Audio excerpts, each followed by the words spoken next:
Samantala, muling nagpaalala po ang Securities and Exchange Commission or SEC Ilagan Extension Office sa publiko na mag-ingat po laban po sa Ponzi scheme na kumakalat po online partikular na sa social media platforms gaya ng Facebook, YouTube, TikTok at Instagram. Ayon po sa SEC, karaniwan pain po ng mga scammer ang pag-aalok ng napakataas na kita sa maikling panahon. Tulad na lamang ng higit 50% na balik puhunan sa loob lamang po ng ilang araw. Ipinaliwanag po ng ahensya na ang ganitong sistema ay hindi nagmumula sa tunay na negosyo, kundi sa pera ng mga bagong investors na ipinambabayad lamang sa mga nauna.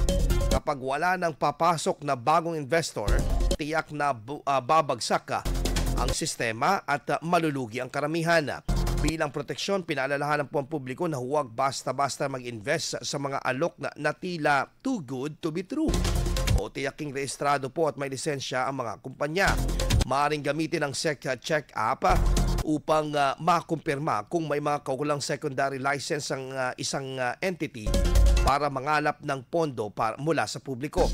Dagdag pa ng SEC, kung ang kumpanya ay walang secondary license, tiyak na labag ito sa batas at posibleng isang scam.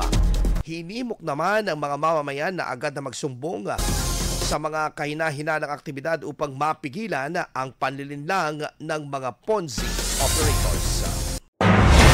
IFM News. IFM News. IFM News.